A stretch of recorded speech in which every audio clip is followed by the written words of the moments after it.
تعال نتكلم يا بطل وبطلة سنة 5 لو جالك باراجراف بعنوان your village يعني قريتك، وجالك الجايدنج elements اللي هي العناصر التوضيحية، كاتب لك green fields اللي هي الحقول الخضراء وbarns اللي هي الحظائر، وطالب منك ان انت تدخلهم في جملة.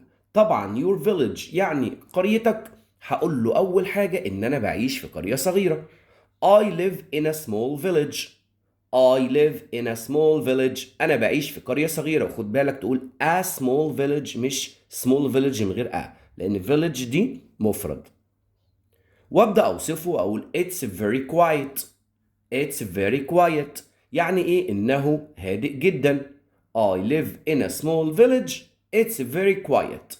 تعالى دلوقتي بقى نتكلم عن الجرين فيلدز اللي هي الحقول الخضراء.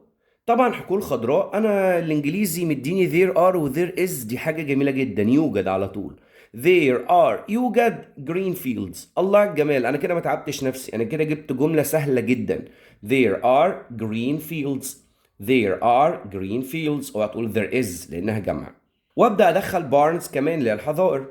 طب الحظائر دي بيربوا فيها الحيوانات، يبقى farmers keep animals، الفلاحين بيربوا الحيوانات فين؟ in the barns، في الحظائر. ممكن تقول له in barns على طول من غير ذا. I help my uncle feed the animals، سهلة جدا، أنا بساعد عمي في إطعام الحيوانات. وبلعب مع أصحابي كمان بقى، أكيد يعني مش هفضل قاعد لوحدي.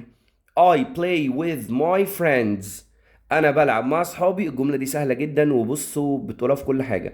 and have fun، وبنستمتع. يبقى انت كده تاني معايا واحدة واحدة. قول معايا قول معايا، لان انت كل ما تكرر الجمل كل ما هتثبت في دماغك اكتر. I live in a small village. I live in a small village. It's very quiet. There are green fields. Farmers keep animals in the barns. I help my uncle feed the animals. I play with my friends and have fun. وأنا بحبكم جدا جدا جدا. شكرا.